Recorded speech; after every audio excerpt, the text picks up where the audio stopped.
Hey everybody, and welcome to a new episode of Post Mortem by It's All Fun and Games. Today we're gonna be chatting all about Psychonauts 2, especially those freaking amazing levels. And to do so, I am joined by the always sexy voice in the business, Mr. Matthew Howard. Hey, hey.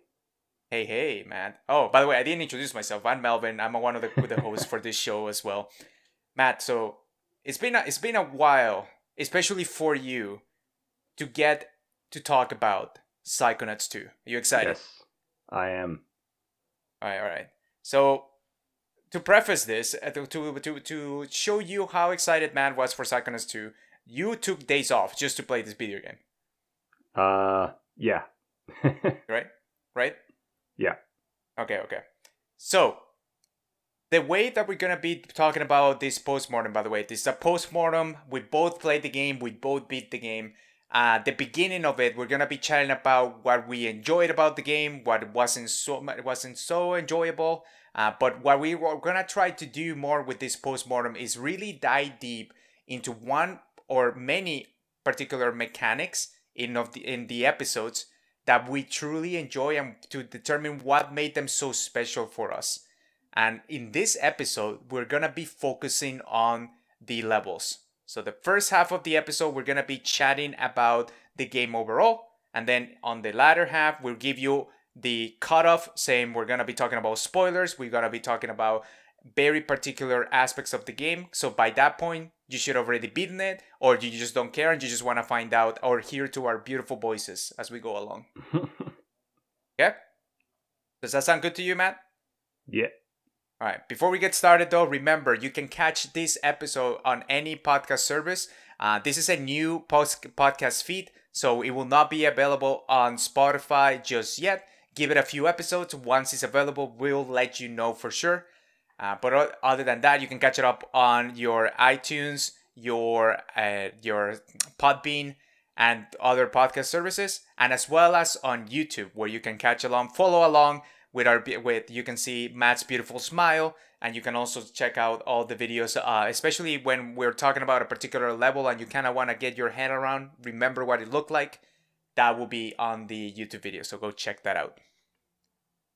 So let's get started right away. Matt, Psychonauts 2. Good, bad, meh. Where is it on your scale? I love this game. I have been waiting since I played the first game, which admittedly was several years after release. But yeah, I was not disappointed by Psychonauts 2. I think this is the rare sequel that came out, like 16 years after the original, that I am of the opinion it actually lived up to the hype. I had a blast with this game. A side blast? Huh? Yeah, exactly. Nice. Interesting. Okay, so but you didn't play this game when it came out 16 years ago. You didn't have to wait that long. Yeah. I didn't play the first game when it came out way back then. I played the Switch version eventually. Wait, this game came to Switch? Sorry, the Steam version, I mean. Oh, okay. I was like, well, geez, I didn't know that it made it all the way to Switch.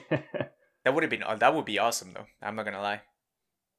Yeah, but okay. Yeah, it's been a few years for me, but certainly not as long as the poor people who played the first game at launch. I see. Well, for me, it was I had a different path towards this game. I played Psychonauts 1 actually this year because one, you wouldn't stop talking about it, so I need to actually understand what the hype was about. And second of all, because obviously Psychonauts 2 was coming out, many people were chatting about it, and it is, I wouldn't say a cult classic, but I would say that people that have really played the game are really like it, like the first one. And there were not that many people that played it, because this game didn't sell out really well at the beginning, if I remember correctly. No. Yeah, you're correct. Obviously, then they took it over, and they actually started releasing it on all of the platforms. They improved some of the visuals or made it just higher resolution, which is how I played it on Steam, and I had a blast with it as well. And I think the first one did something really special. The way that it tackled the mental health issues in a respectful yet fun manner. Yeah. which I think is a hard balance to achieve. We chatted a bit about it when I was going through the first one. And then I came in and okay, I'm excited. I'm gonna play the second one. I did not take time off to play it though. I was not as hyped as you were for this. But at the end of the day, I really had a fun time with it. I think the creativity and the storytelling really stands out with this one as well. Yeah. The visuals are absolutely like obviously it's been 16 years. So playing the first one and coming to this one, the visuals are like night and day. They still keep in the same incredible art style, but they don't like the visuals obviously way improved. Yeah, it's impressive to me like how well this kind of rough style has translated to like obviously a much more powerful graphical engine. Yeah. And without like losing like the charm of the original look. Yeah. Well, some people call it, we call it charm. There was a lot of complaints that it's like, oh, we're playing a Play-Doh game. It's like, well, yeah, that's the whole point of the art direction. Yeah, no, I love how this game looks. There's not a lot of things quite like it, and I appreciate the willingness to be different. Yeah, and I appreciate the uniqueness of it, yes, like you mentioned. Now, as far as gameplay goes, obviously the main gameplay for Psychonauts 2 is a 3D platformer. You go through what we call mental levels, which are different levels that you go into people's minds, and they are like their own individual level, their own individual section, but you still have a hub world, but you actually get to explore a little bit as well. And you have obviously you use your powers for both traversal and combat. Yeah. When I played the first one, everything is still. I still feel like it holds up. The traversal and the platforming is a bit spotty or wonky, outdated in certain areas. But I still feel like it was pretty good. I really like jumping with the levitation and be able to float around. Now with the second one, they really kind of optimized and made the platforming feel like I feel like I was more in control of it. And I really like exploring the different areas and traversing. I think the powers for that actually work really well. Yep. On the contrast, though, the powers and the combat areas of this, I did not enjoy. I wouldn't say as much as the first one, because the first one didn't have that many combat scenarios. But it just didn't click with me. Every single time that I went into an area where I had to fight a bunch of enemies, I found myself kind of not looking forward to it. It's like, oh, it's one of these sections. I just kind of wanted to get through it so I can get an advance towards what actually made this game special for me. Right. So how did that feel to you?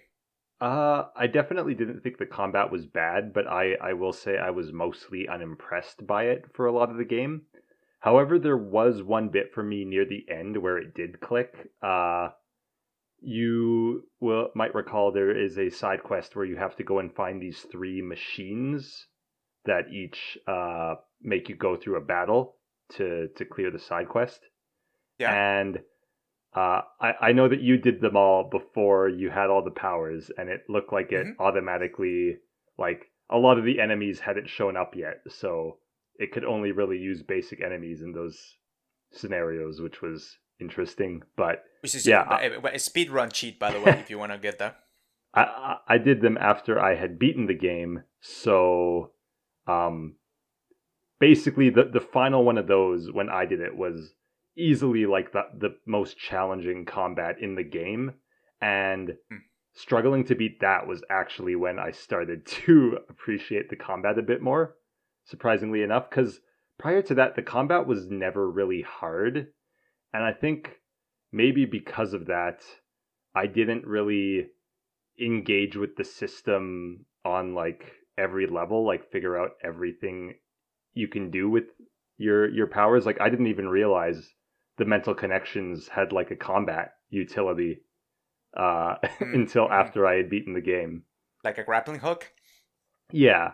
So it did start to click for me then, and I have like since seen a lot of people who are a lot more creative doing crazy things with the combat. Like you can use the mental connections and like jump off the edge, grab an enemy to pull them like off the edge, and then jump back on the edge, and the enemy just like falls to their death and stuff like Okay, that. that's Like actually pretty funny.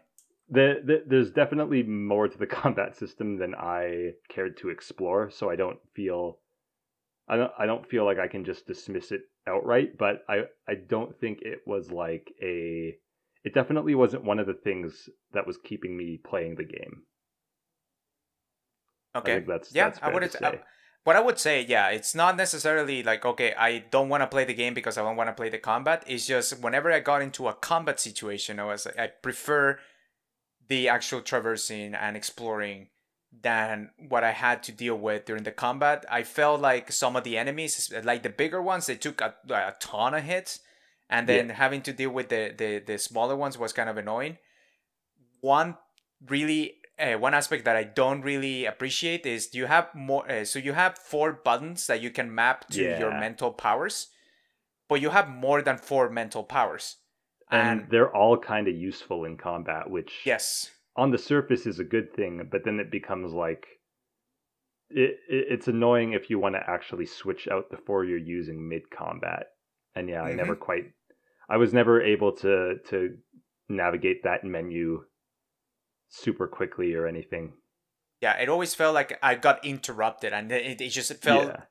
there wasn't any combat flow because every single time that a new enemy showed up and that enemy was weak to a mental power that I did not have equipped at the moment, it meant that I will have to go to that menu, and it basically pauses the combat while I'm there selecting which mapping to use for that mental power.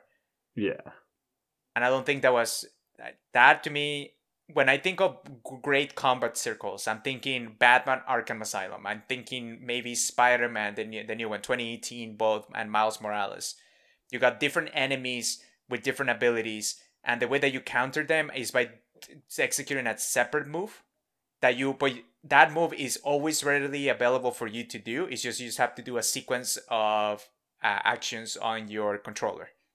Yeah. Something With that was this, pointed yeah, out go to ahead. me is that like a lot of platformers don't really do combat. Like you think about hmm Mario, I wouldn't really say Mario has combat.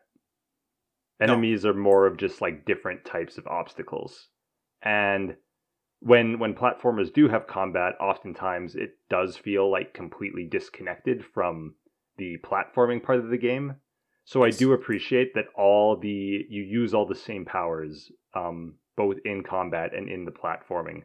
So it is a bit more like it definitely still feels like there's combat sections and platforming sections, but I do appreciate that you use all the same actions between both of those.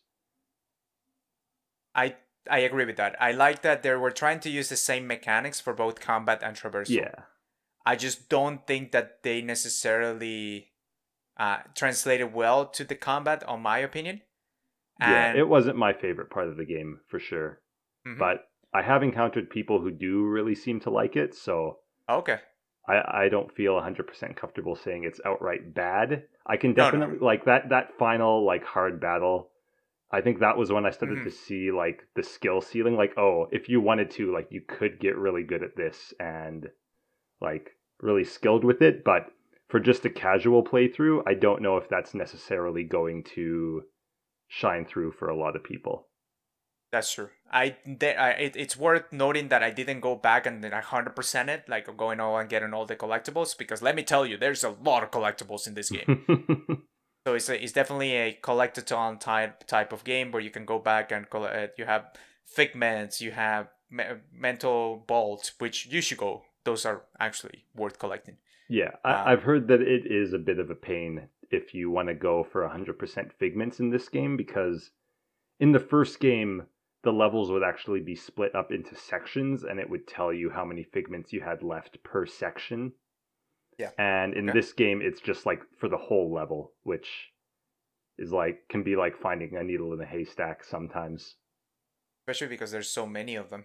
Yeah. Not that I am gonna do that anyway, so it isn't really a problem for me, but Yeah, for sure.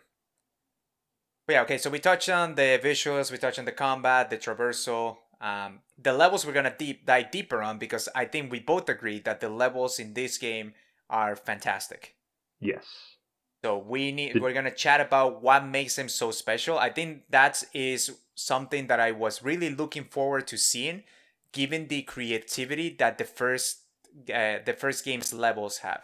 yeah, If you and I played the think first one, that's one of the main reasons that the first game holds up still so well mm-hmm. is that the levels, like specifically, I think once you reach the asylum, Oh um, yeah, a little less than halfway through the game, the levels become very interesting, very intricate, and very creative, and that just carries the game so hard.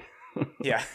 And for those of you who haven't played Psychonauts, the idea of each level is that you actually go into a person's head, so you get to see what their meant in the first game when you get to the asylum is you get to see some of their mental struggles, what they struggle with, and how they portray that in their own head. So you get to see very creative uh, pieces put together that in a real world sense wouldn't otherwise make any sense.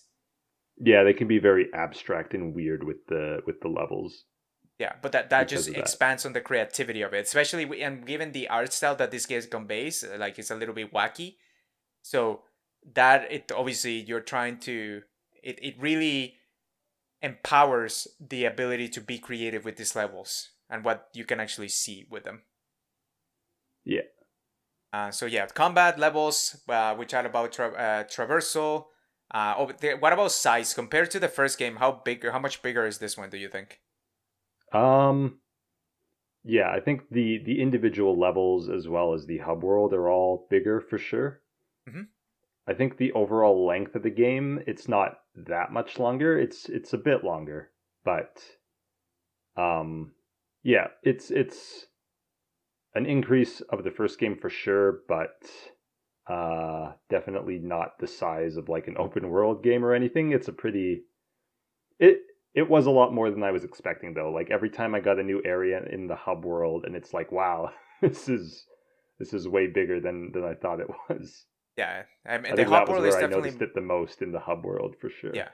way more substantial. I mean, one area in the hub world felt like the entire hub world of the first one to me, Yeah. just because they're kind of chunky and big. Yeah. And in terms of style, charm that the first one convey, and story without spoiling anything, how do you think this one holds up? Um so this game definitely went for a more serious story compared to the first game, which definitely kept things more lighthearted and comedic, I would say, save for the very end of Psychonauts 1, which I think does have a very strong emotional core. This one, I think, tries a lot harder throughout the whole game to be a bit more serious while still keeping it still has comedy, obviously, but it's not a funny story being told. And overall, I would say this story felt a lot more satisfying to me than the first games did. Interesting. Okay. I think this story is more personal to the characters because Yeah. in the first one, the main character is sort of just meeting these people and trying to help them out for the first time. Yeah. In this one, you already have a connection. It's a direct sequel to the first one, so you already know some of those characters. You have already connected with them. You get to really dive deeper into those relationships, and I think it's way more personal for the main character in particular, what Yeah. this story represents. Yeah. So I feel like that's why it feels a lot deeper. Now, each individual mind, I still think like the first one's like hit it out of the park with the Okay. asylum. Like that I I feel exploring those areas and what they provide, I think they're at the same level or better in than in Psychonauts 2 in certain ways.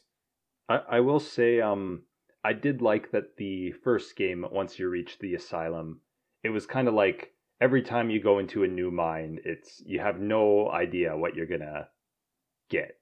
And That's True. definitely the case in Psychonauts 2 as well. But in Psychonauts 2, the majority of the mines you're visiting all have some kind of shared history. It's a lot of members of the Hmm. Psychonauts themselves. Yeah. So you do start to see a lot of repeating moments and elements in the mental vaults, for example. And Yeah. I think that helps the overall story feel more cohesive, but it does mean that the individual stories I don't think are necessarily always as strong because they're not just Mm-hmm. being their own story, they also have to build up to this grander thing. Yeah. So I think it's a bit of a trade-off there. I wouldn't say one approach is necessarily better than the other. They Hmm. both kind of have their strengths and weaknesses. Yeah. But I think that. yeah, Yeah, I was that's a gonna great say way of putting it. yeah. So I think maybe that's why when you say story, I tend to think more of the overall story, Hmm. and I think that is definitely stronger in Psychonauts 2. There were some genuinely like shocking twists to me in in Psychonauts 2's story that like I think hit landed really well. There were a lot of really good emotional beats, and yeah, if it was more like also considering the individual stories, I think it's a bit closer. But I'm tempted to say at this point that Psychonauts 2 would still edge out for me. Okay. I would agree with you that given the connectedness of the story, in a grand scheme, like as a main story, what they're trying to tell, I think Psychonauts 2 is way better. Right. And but to me, the individual stories on how they were really developed, and again because they were just so disconnected, so they only had one level to really get you to develop and connect to the character that they were kind of developing. Yeah. I think that's what made to me those Psychonauts 1 like story beats so much special. Yeah. I can see that for sure. Yeah. All right then. So, but overall, before we go into spoiler territory and dive into the levels, I think we both agree that this is a great game that we would recommend to people. Yeah. And Yeah. obviously, especially I would still say that if you haven't played Psychonauts, the first one is still 100% worth playing. Yeah. I played it this year. It still holds up. There only I would say one level that has pain points in terms of traversal, but you can get through it. I believe in you. So, And I will say you don't have to play Psychonauts 1 if for whatever mm, reason you only want to play Psychonauts 2.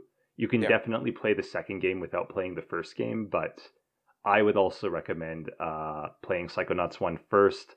I think some of the emotional beats in Psychonauts 2 will hit harder if you played the first game, and I do just think the first game is worth playing in its own right, even still in Yep. this day and age. So, Absolutely.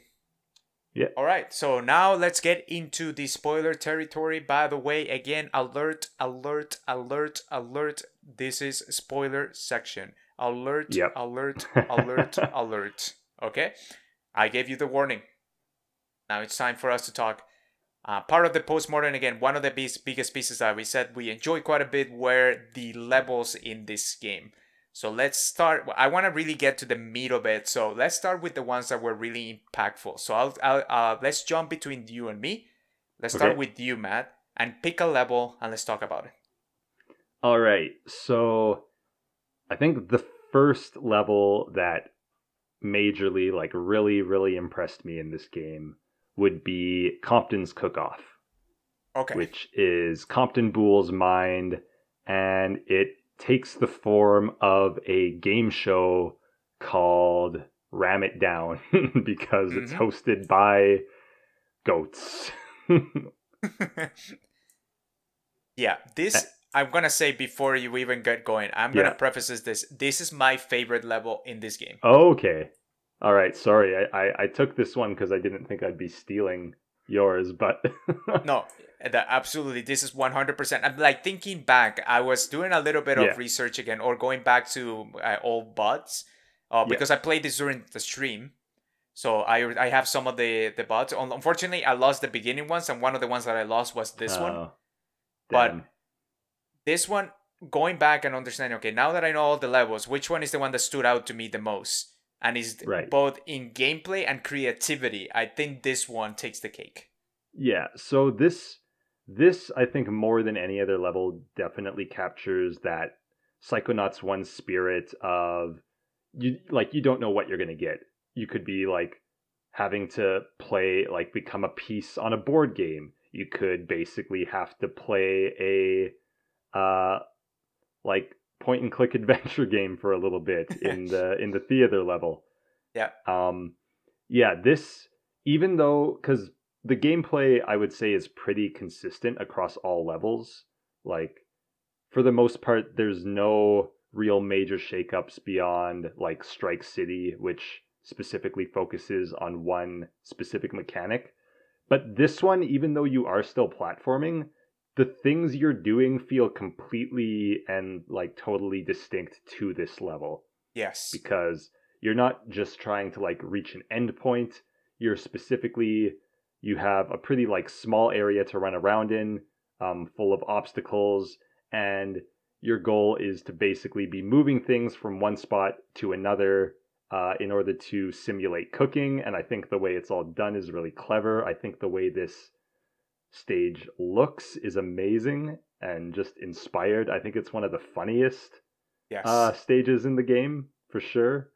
And I think it actually does still do like a very good job. Like on some level, it almost feels like, oh, this is all like so crazy. What could this possibly say about like the head that we're in? But Yeah. Compton I Bull. think it does work because Compton Boole, right off the bat, we see like he can't deal with people. He can't like even a few 3Bs is like too much for him. It's like too many voices because he can hear everything going on in the minds of people, and because of that, he's like chosen to isolate himself because he just can't be around people. That like stress of social situations is too much. So this kind of like game show environment, I imagine, is like how he would see just being in a normal like Social situation. environment. Like it's way more stressful. It's way more like high pressure for him. He feels like all like the spotlights on him, that all eyes are on him. Yep. So, and like that explains like just why he's such a nervous wreck all the time. Yeah. The level it says you hit it in the head, the nail in the head, is really explaining what's a really interesting creative way of explaining what going on Compton's Bull's head, with the anxiety Mm-hmm. of being in a social environment, always in high pressure situations, always feeling like you are the main attraction in this show and have to, whether it's a cook off or whatever. In this case, obviously it's a cook off, And but everyone is going to insult you if you mess up as well. exactly, exactly. But the what I really enjoyed about this is, first of all, the presentation. Once you join in and you enter Mm-hmm. the cook-off, I was not expecting anything like this when I first Yeah. joined his head. Obviously, his main ability is to control, not control animals, but like really connect with animals. Yeah. I forget that what And exact that's power it kind of the is. whole Boole family. Yeah. Their thing is they're quote unquote good with animals. Well, I don't know. Have you seen that intern?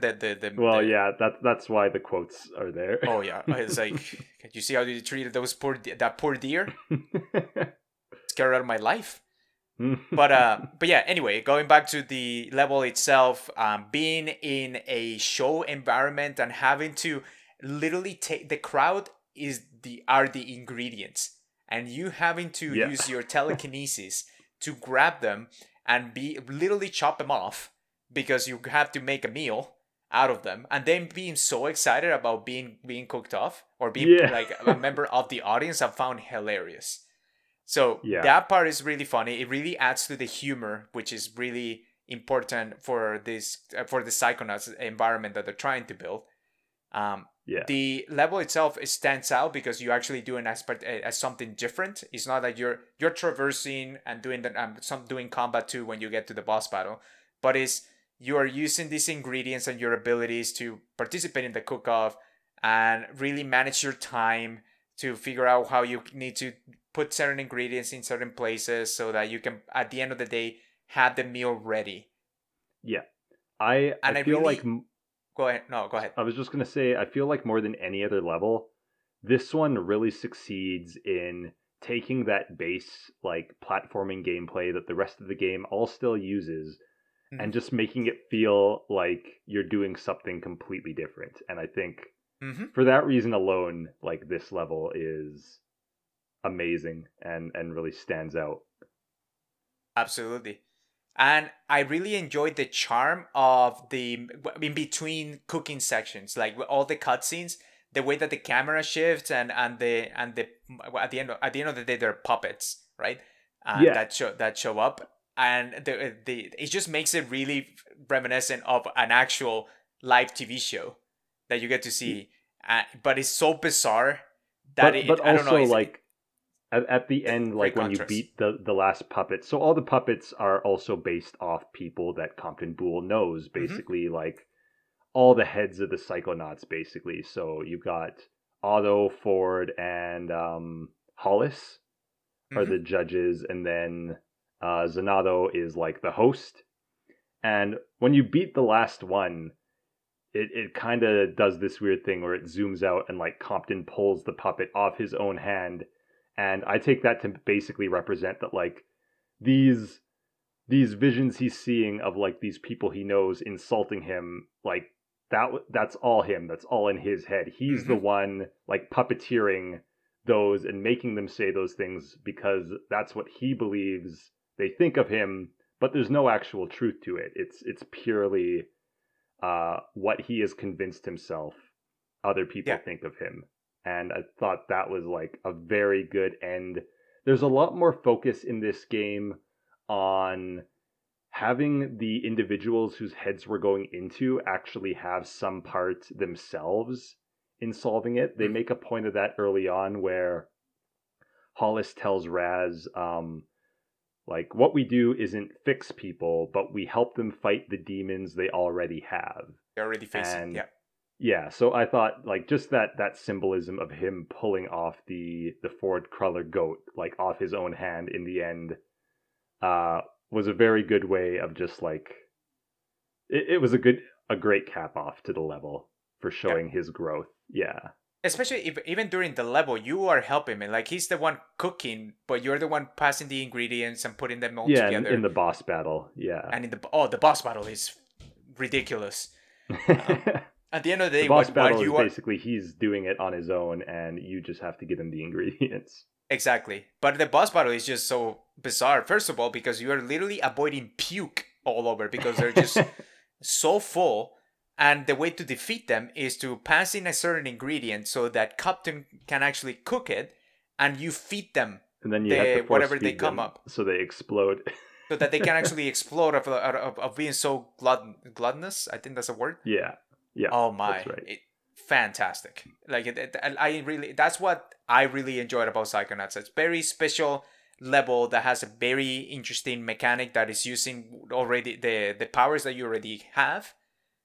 It connects to the character or what is going on in his mind. It has a really great cap off as you mentioned. So to me, that's why this one is the level that when I think back, yeah, this is my favorite level. Okay, nice. All right. Well, you'll have to pick another one to talk about then, because I stole your favorite. Sure. Overall, I would say that although I feel like overall the levels themselves, aside from this level and fourths when you are in that bowling alley, yeah, those two levels are the ones that have like a very unique mechanic, like you were talking about in the first one. Yeah. But every other level doesn't have that, and I kind of felt that's what I really wish that they did. But obviously, it's hard to come up with this sort of stuff. Right. But each level in itself is fantastic of how creative it is and how it conveys the theme that's going on in people inside their head. Yeah, I definitely don't think any of the levels in this game are bad. No. Or even like just mediocre. Like every level here has something I can like latch onto and go, oh, that was really interesting. Yeah, even the tutorial level. Like if you want to talk about Lobato's Lab real quick. Lobato's Labyrinth is honestly a really great, like, it's very scripted in a sense, but Mm-hmm. it's like a really fun set piece because I like that you're going through it with these other characters, and I love the cast in this game. So that Yeah. was like a great way to reintroduce me to them because it's been a few years since I played the first game. But yeah, going through kind of each section with um a different other character, whether it be Lily or Sasha or Mia or what's the The commander? military guy? Yeah. I forget his name. Why can't I He's remember his irrelevant name? after the first game. He doesn't do as much in this game. Yeah. Oleander, there we go. Oleander, thank Uh, you. Yes. but yeah, I thought that was all really fun, and obviously the just the look of the level, how they've kind of created this office construct, but then it just gets taken over by like all these gums and teeth and dentist implements and stuff. It's a creepy looking level, and I really loved it. I just love the shift because it starts Yeah, you up in that level. So you're like, obviously, if you think about what happened in the first one, it's like you are.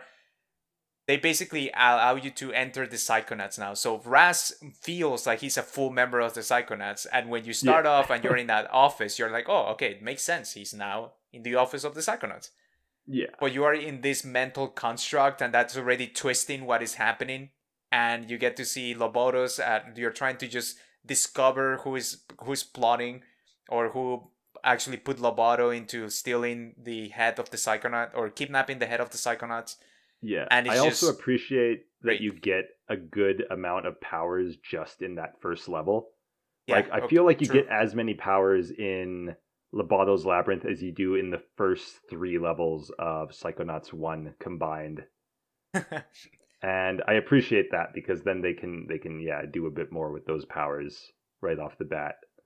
Yeah, it's a great tutorialization of everything and a reintroduction into the world of Psychonauts. And Yeah. just seeing the world shifting from an office environment to all these creepy teeth and dentist equipment and gums, it's just so bizarre and so great at the same time, Yeah. which is why I really think that Loboto's Lab really stands out in this game. Okay. All right. Do you want to Back to pick? me then. Yeah, back to you. Okay. I'll do my favorite then. The level that I got the most enjoyment out of comes fairly late in the game. For me, it was like the third to last level. But that would be Bob's Bottles, and that is the Mm, mind of Bob Zanotto, nice. who, going into it, I felt like he was one that I didn't know a whole lot about. I knew that he was Lily's great uncle, but compared to like Cassie, who you can also do at the same time, I felt like we had gotten more of an idea of like what Cassie's thing was, and you even encounter her earlier in the game. Mm-hmm. Bob, I didn't even realize was like Was even gonna here. be here. Yeah. But wow. First off, Bob's level is gorgeous, and I love the how when you use clairvoyance on him, like he sees the world without any color. Mm-hmm. I think his introduction, like even before you get into his mind, was the one that struck me the most because most of the people you run into are kind of like these like older members. They're kind of they're pretty nice for the most part. Some of them are a bit goofy, like Compton. Um, but Bob is just like angry and like tells you to leave and yells about when you start like bringing up these names. He like tells you to shut up because all those people are dead or lost. Mm-hmm. And then Raz says Bob, and he says especially that one, and it's like oof, Yeah, this poor that one man. hits. Well, So and the main thing is like once you get into the levels and you yeah, start seeing why he has so much regret. I would like regret or just all the painful regret and memories that he. pain, and yeah, he has had a very hard life, and Uh huh. I love the overall just kind of framing of himself within his mind is he's alone on this island, like self-imposed because he's cut off all his connections. Uh, unlike Compton, which is just like anxiety and like not being able to be around people.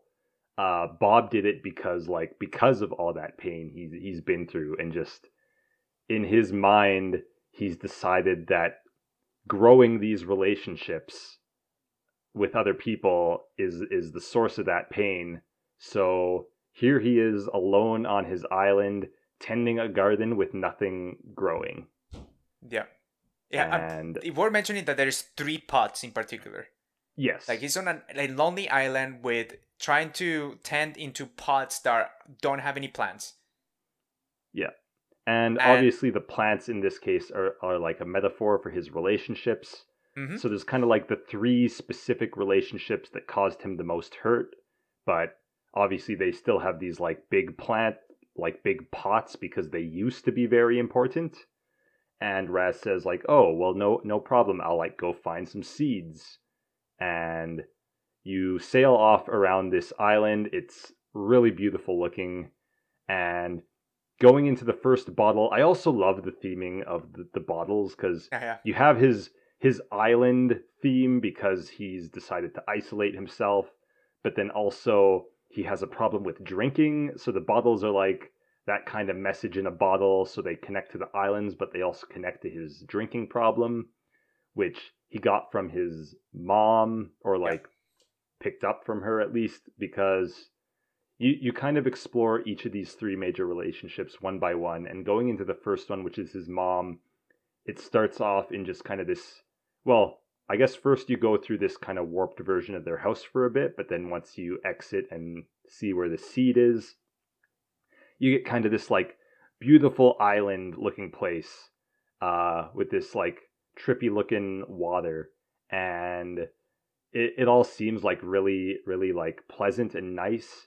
But one of the mechanics of this level is that the water will be pushed away by these versions, these like vegetable versions of Bob for whatever reason.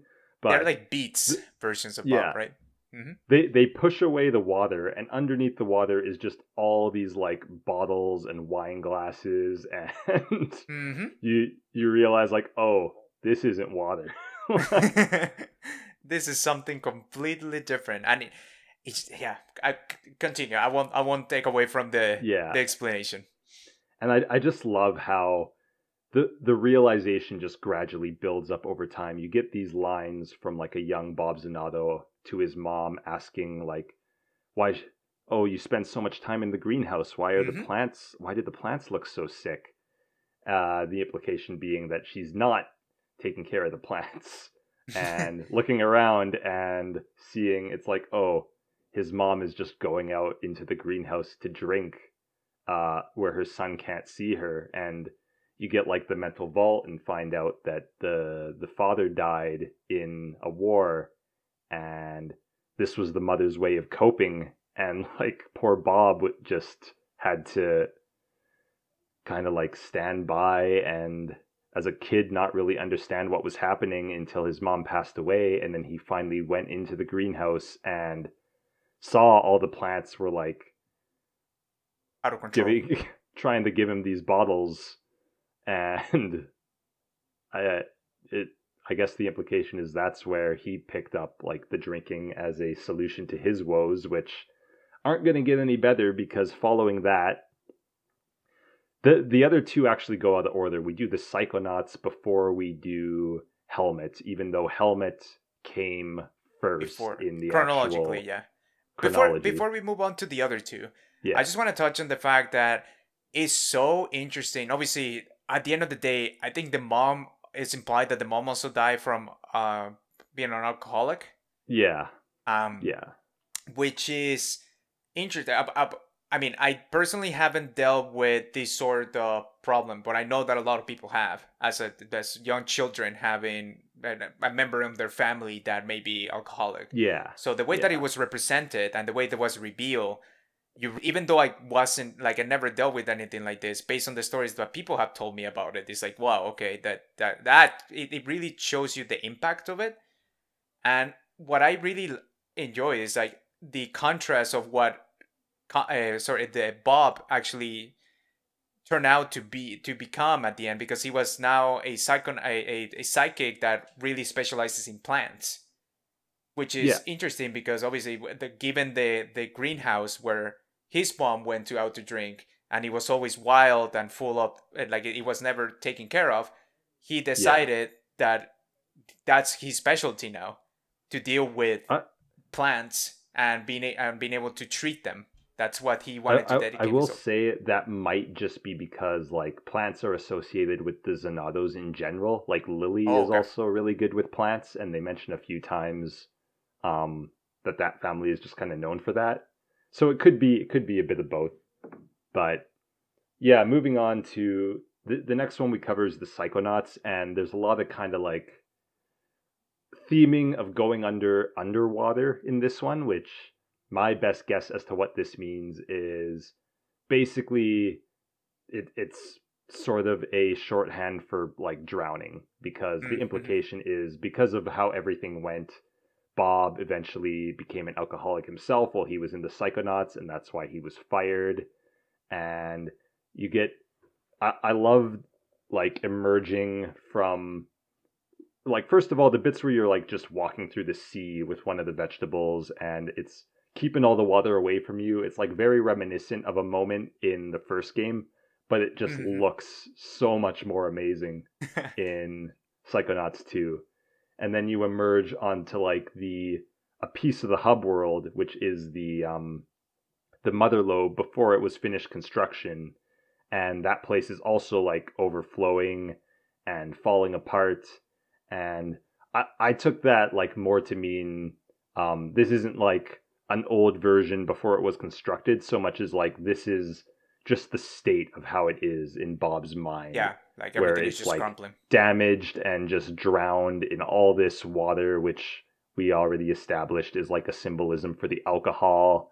And also just the bit where like near the end where you're walking towards the Truman seed and you're kind of getting Bob's arguments about like basically you only get what Bob is saying in these major conversations.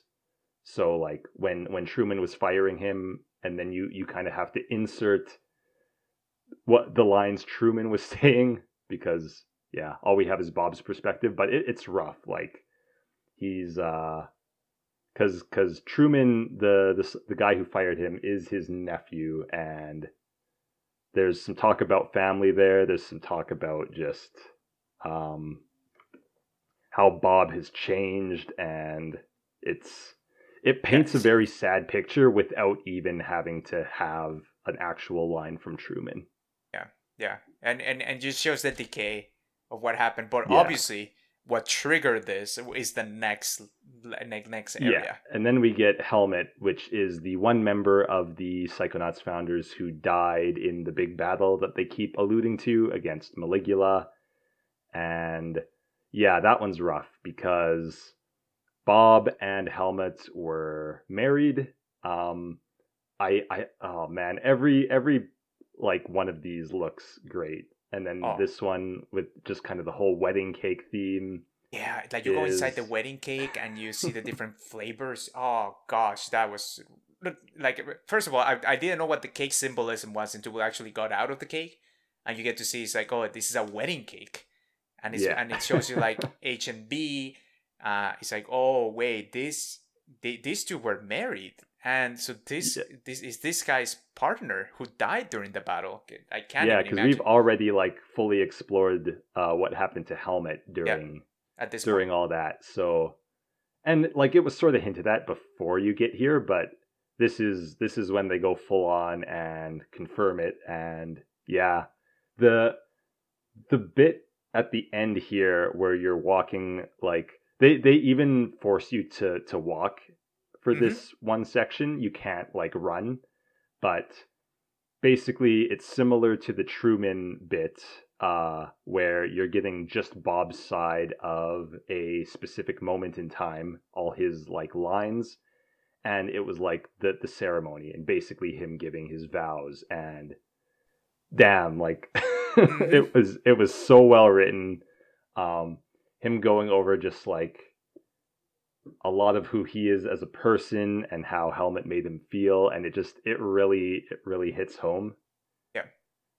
And then just like even beyond all this, if you go and actually explore the rest of the little like island area, you can find this sort of these other characters standing around, and obviously like Bob's impressions of them, and obviously like the Lily Hmm. one is hilarious where He hasn't he's even met like her. he's seen pictures of Lily because she's like his great niece or whatever, but he's never actually heard her voice. So you talk to her and she just has this completely different uh Well, voice. tone of voice, and Raz picks up on it. It's like, Lily, you sound super weird. It's like, yeah, Yeah. well, this is what I imagine I actually sound like. It's like, wait, what? Yeah, and then obviously like his impression is that she hates him even though they've never met. Like that's just his default. And like I think the one that really got me was Otto, because you start talking to Otto and Otto's like, oh, none of us really liked Bob, he was just sort of like, we liked Helmet, and Hmm. Bob was sort of Tag along. um a tag along. Like he came with Helmet, Yeah. but we don't really care about him.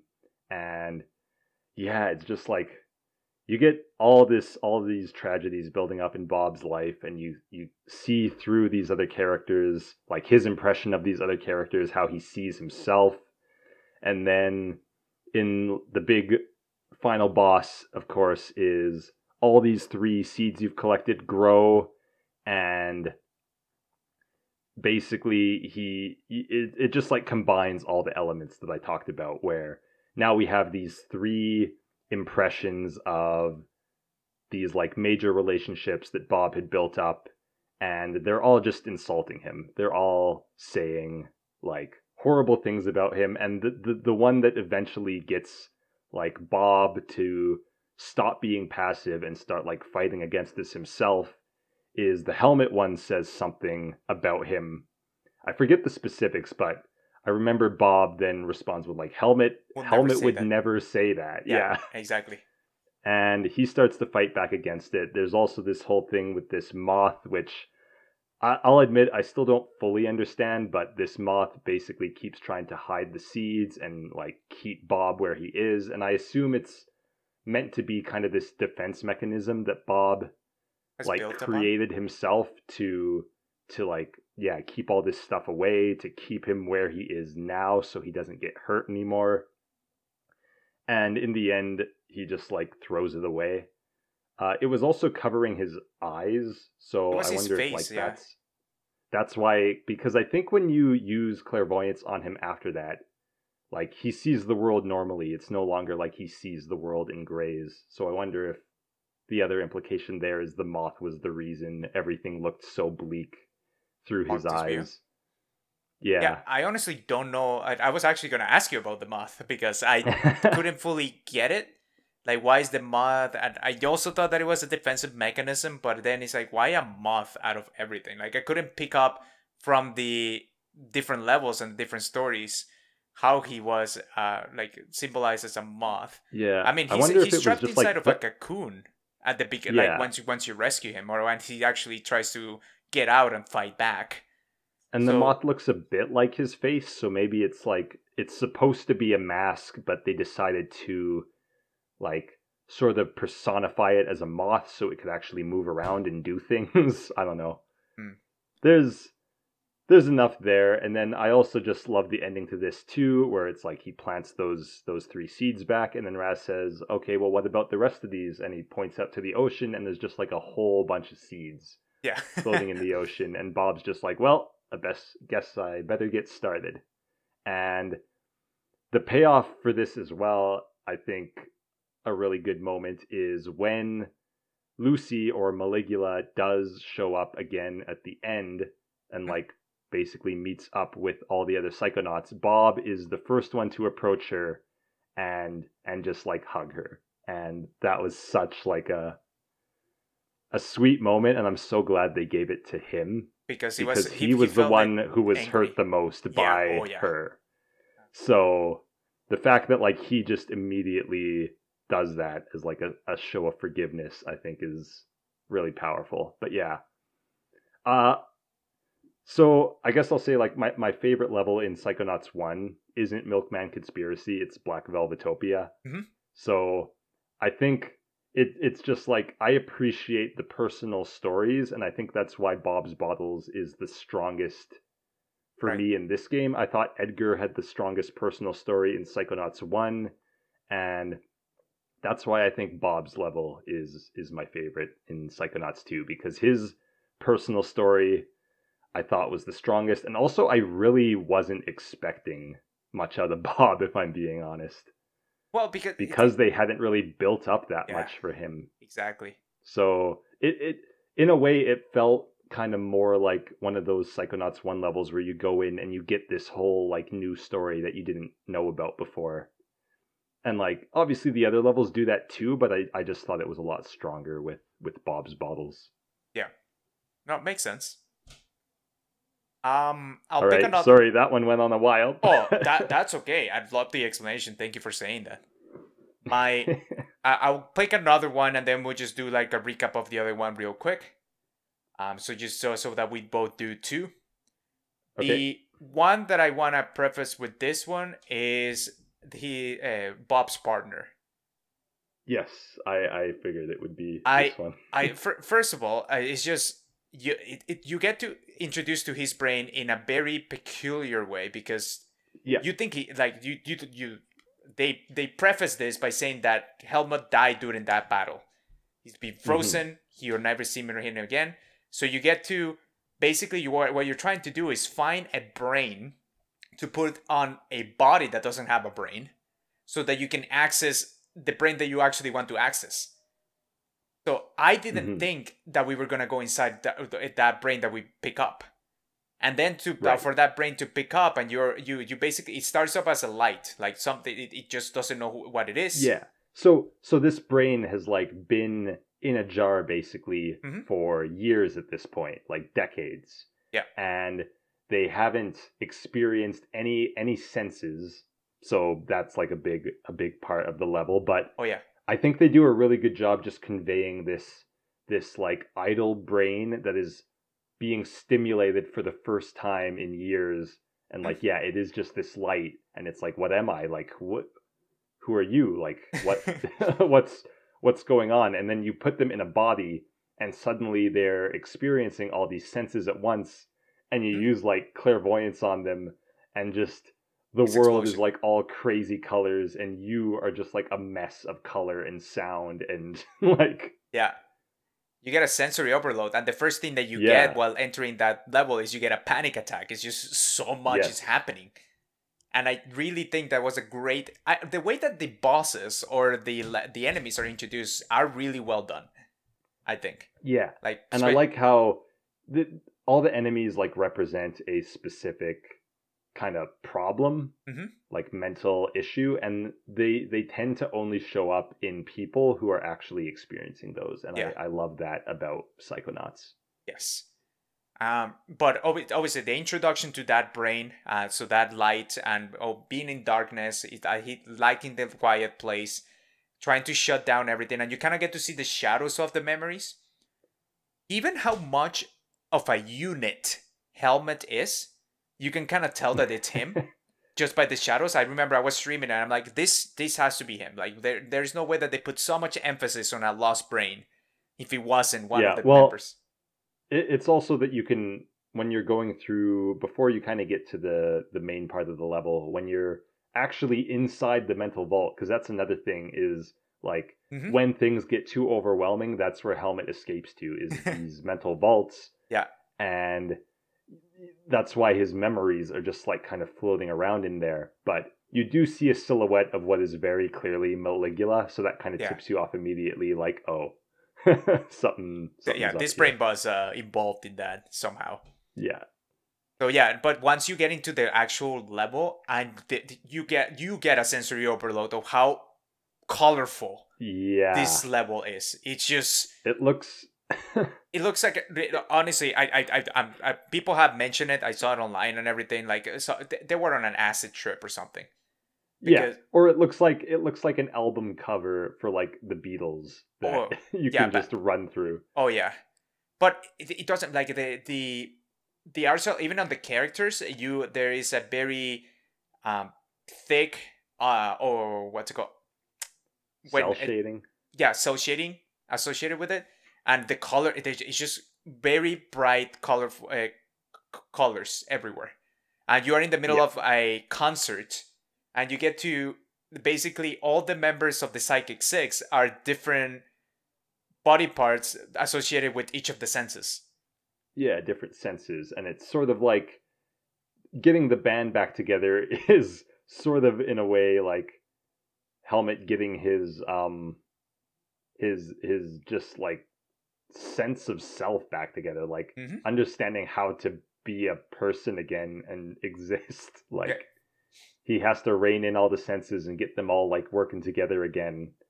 And I think that's like such a fun premise, and it's visually so interesting how yeah, these levels play out. And I love the you have to like get these spotlights and shine it on a prism to make like a rainbow bridge. That's how you progress throughout the different parts of this. yeah. Oh, that's You fantastic. have to get into the Feel Mobile, which is like their van, the band's van to go to other locations. It's so great. Yeah, and I love how you actually afterwards in the overworld, on the hot world, when you actually get to see the camp and the vehicle, and it's just so small compared to how he sees it in this universe. It's just such a grand stadium and a big band and everything, and Yeah, it makes it seem like okay, the memories that we get to build on our minds are just way better than what it actually is, but in a good way. yeah. And And then, you get to like sorry, you go. oh yeah, like well, obviously you get to meet all the different members of the Psychonauts, and they're always waiting for the main singer, like the person. Like Yeah, they cannot do this without the band all being together. Like Cook, what's the name of Ford? Ford is the first one that you yeah. encounter, and Ford is Vision.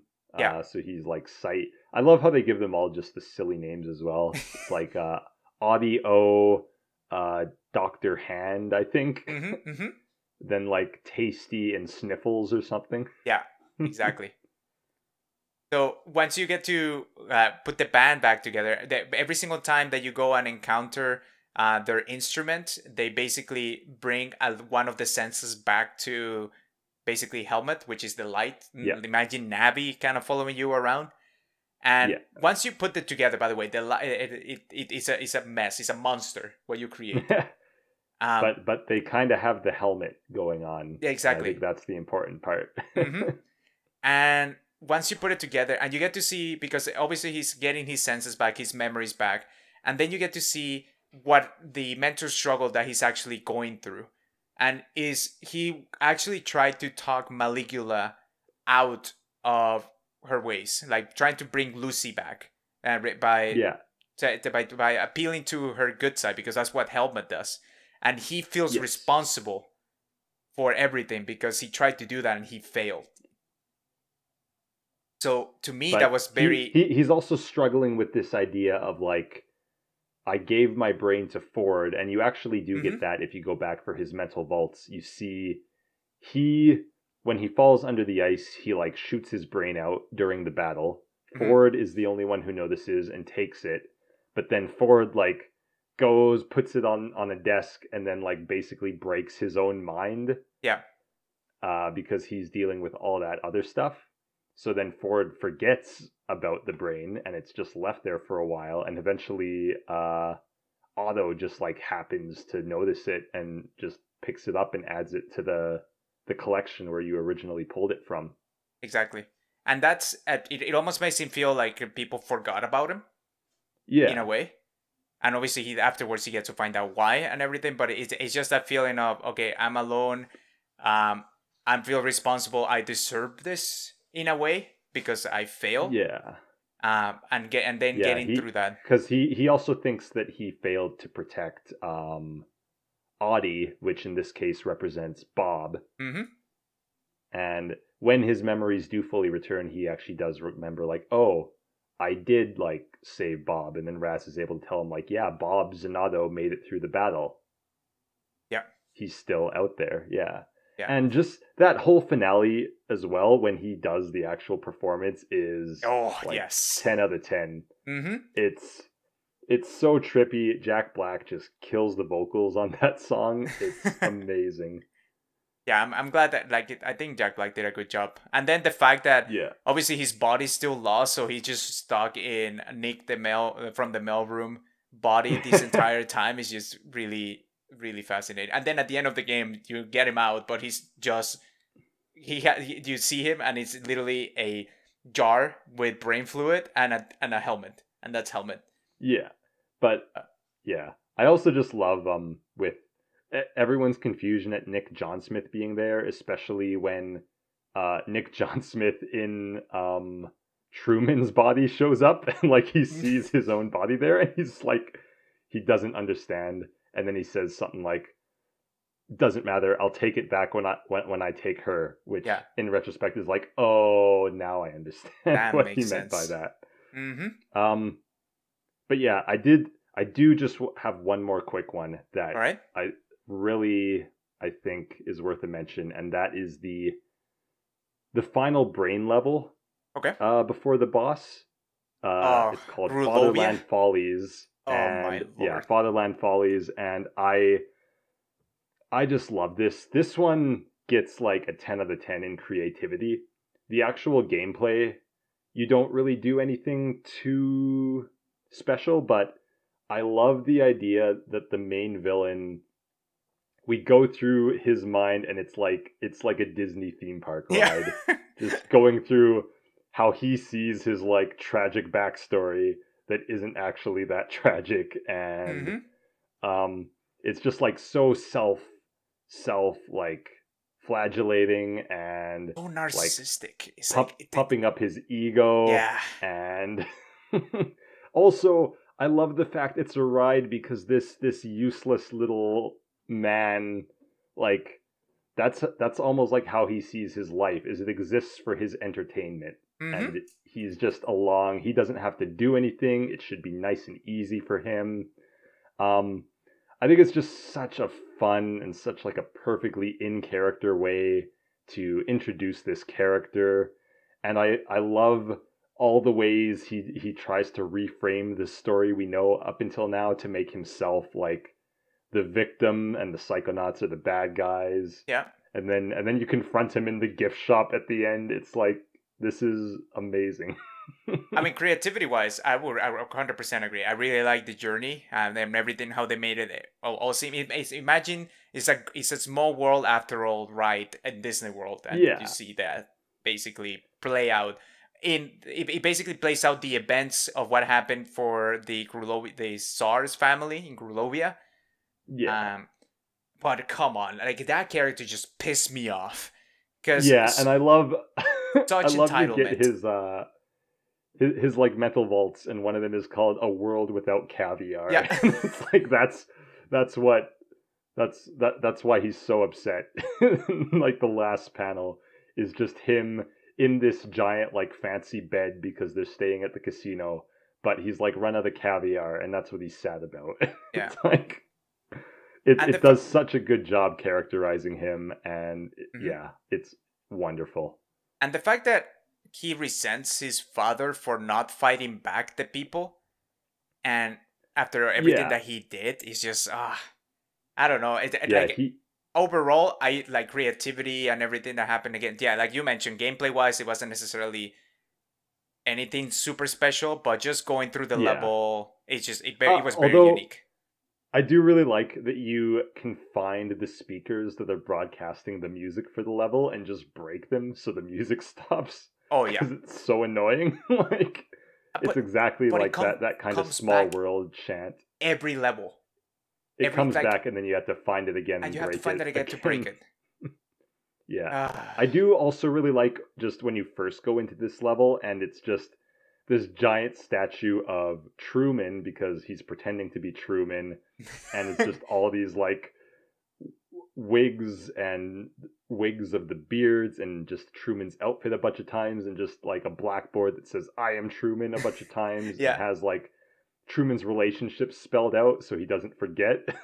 And they first go into it, and I love Lily's just like, "Geez, get over yourself, Dad." Like, a little bit too much. Yeah, yeah. Oh, okay. No, no. I agree with creativity. I think also going through the last level, like Lucretia's mind, yeah, and actually understanding. What I really like is the place where they had Maligula captured, essentially, this big cage. When it yeah, opens and you see it, it's literally a locket of her sister, yes. and Where they're obviously, like overlapping because Ford mhm. had to convince her that she was her sister. Oh yeah. But the main part, to me, is also really showcases what really triggered Maligula to come out at the end of the day, Mm-hmm. which is Yeah, obviously she was doing things for the Tsar at the end of the day. But when she actually influenced and like killed all these protesters, and her sister was part of the crowd, that's when she lost it.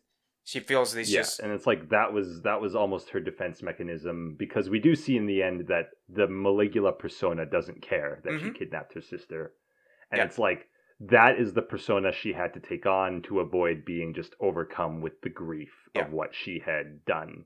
exactly. And I love the little flea circus bit at the start of that, how it's like just this to represent that it's like kind of a fake memory. It's just this like really cheap like flea circus impression of the Aquato family circus. I thought that was Oh yeah, yeah. hilarious. I love how the dam is made up of all the mental baggage. So actually, all the mental baggage for that level is in the same spot at the end. Uh, Is it? and yeah, just like I don't remember yeah, that part. yeah. When you break the dam, all the mental baggage falls down, and it's just like all five Oh, of them are all there. yeah, yeah. Okay, yes. I do recall that now that you mention it. Yeah. So that's Awesome. really cool.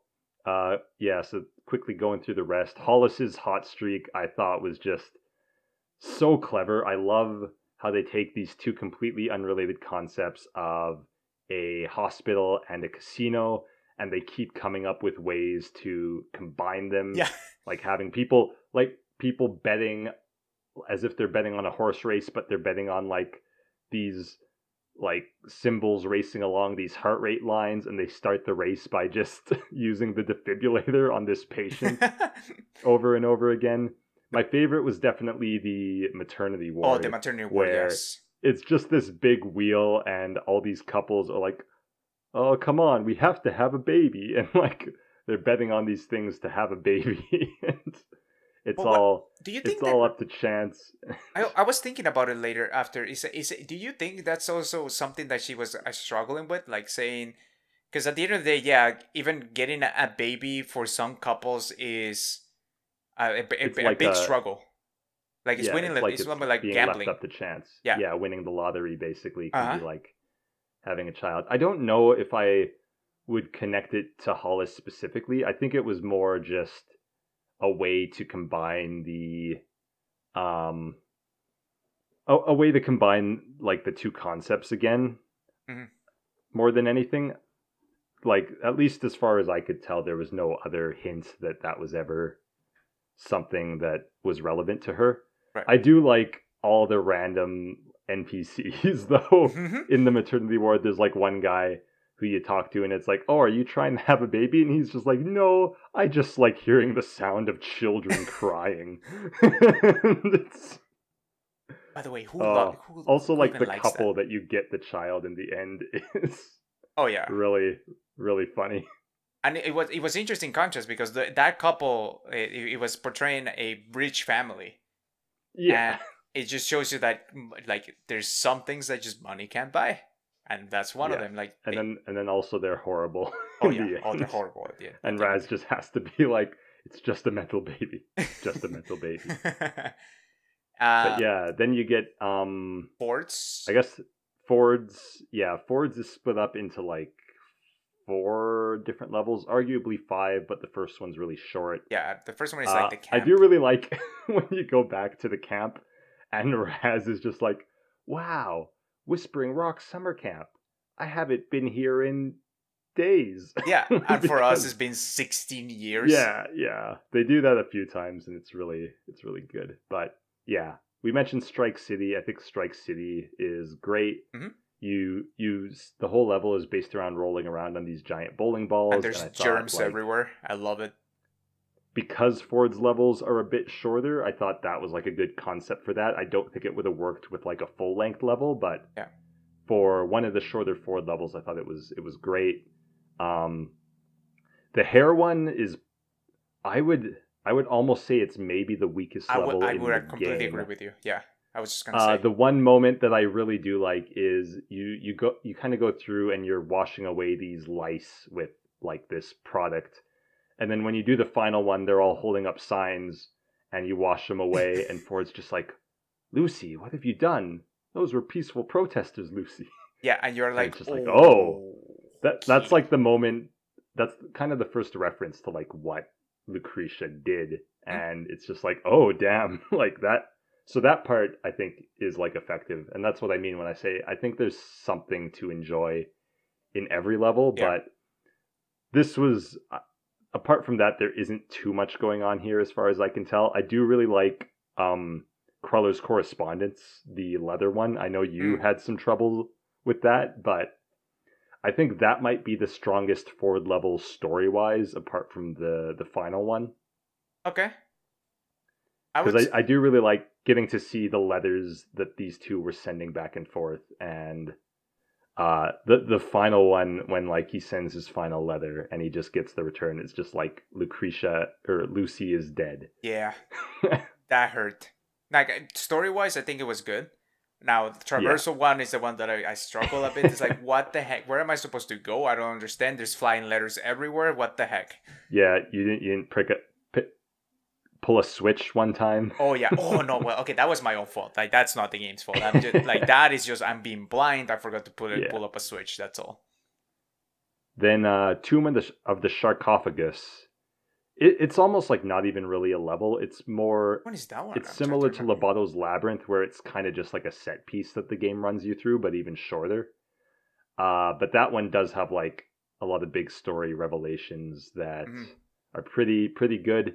They've all been pretty like well hinted at by then, but I still do like how they present it and how like Raz finds out. And yeah, then the one level that we still have to mention is Cassie's collection. Yeah, I think it was a fun level, and it was very creative as well, and especially looking at all the different personalities that Cassie was, and I really like how they put it all together at the end, basically saying that, I mean, who's the real Cassie? It's like all of us are the real Cassie. I really like that message of like as a person, you're gonna have like different sides of yourself that you are around different people. Like you maybe at work you're someone a bit different than who you are with your friends, which is different than who you are with your family, and it's like, well, which one's the real one then? And kind of the resolution is, well, all of them in a way are. All of them make up this one complete person. Yeah. So they're and I think that's really good. If I did have to pick like a weakest of the Psychic 6 levels, I think it would be this one. It would fall between the hair of Ford and I'm not this one. I guess I wasn't talking about Ford's. Okay, you were not talking about Ford's at all. Okay, separate. Okay. Yeah. I would say like compared to Compton, Helmet and Bob, I think Cassie's is not quite as good. But I do still think Cassie's like the bit where you get to the city where you have to like go and find the evidence. That whole area looks amazing. Yeah, that was cool. How it's like this port town, but because of the book theme, like the ocean is made out of ink and everything else is made out of leathers, and like the moon is just a leather sea up in the sky that's glowing, and that was really good. I also just love a lot of the dialogue from the random like scraps, like storybook characters basically. That had some really good humor, and also you get the Invader Zim reunion because Raz gets a clone that has the voice of Gur, with Raz being voiced by Zim, and I I really like the that power, the archetype power. To shut him up? You get some. uh, he's Okay. got some really good comments to Raz, but also, if you use it around other people, sometimes they'll comment on it. And I know there was one in particular. I told you had to do it around Raz's mom Oh yeah. because she's savage. You Oh. like make this clone of yourself, and she's just like, "Oh, are you sure you want to make one of those? The one I made just keeps breaking my heart." Oh yeah. It's like, excuse me, mom. I'm like, I love you too. You know what I mean? Like, Yeah, yeah. that But it's kind of like clairvoyance, where it's got some really fun interactions. it could. But I'm not gonna lie. I just don't like that voice. You I just find it you don't annoying. like Gur? So I just, as soon as I found the power that you can shut him up, it's like, okay, there it is. He's not talking anymore. But yeah, I think But that yeah, that'll do it. makes it for. Oh, a big shout out to the Hot World though. Hot World is Oh like, right, yeah. I wanted to mention. it's just fantastic. So I like how it's divided in 4 different areas, yeah, and my and favorite area is the questionable area. yeah, yeah. I absolutely agree. Getting to the questionable area, it was just like, wow, I'm in Gravity Falls world, Uh-huh. and there's like actually an upside down waterfall. But yeah, there's just this whole idea of this rundown like tourist trap type place. Yeah. And there's so many little like fun things to discover, like the Yeti cave and Yeah, the but crazy watermill and the pancake house. I just love it It's because you find that, like, all the tourist traps is like, oh, this amazing jetty that you're gonna find, and it's literally like a cave. You walk like 3 steps and through like a rib cage, and it's like, okay, it's done. Thank you for coming. It's like up. Oh, yeah. I've been on road trips that are totally like that. You see these grand things, like you should see it. You pass by, it's like 3 chickens on a road. It's like, what the heck? And I love because what the funicular or whatever they call it, the train. Oh yeah. That goes up. Oh my gosh, It goes that thing so is just slow. painfully slow. And obviously they did that on purpose. But oh my gosh, Yeah. it's like, yes, I understand what you're trying to say here. I get you. And also But that's yeah, the place the other that areas are good too. the family Yeah, actually sets I up, love and the the circus is family. in there. So I think that's also what made it so special. But yeah, I love the quarry. The quarry is like the first area you get that's really open and you can run around in. I think Psychonauts HQ is good for what it is. Obviously, there's not like as much to explore there, but there's a lot of characters as well. And I love that you can just go talk to Sasha and Mia Yeah. anytime you want. That's great. And then yeah, the what do they call the final one? The Where the place Psychonauts where originated. Greenwater Gulch, is that it? Gulch. That Green Gulch. something Gulch. Green- Green Needle Green Gulch. Needle, There we because go. of the Green Needle Witch. Yes. That was what it was called. Yes. Yeah. Yeah. Green Needle Gulch is pretty cool. I do like how you can see just a lot of like that's where you find Helmet's van.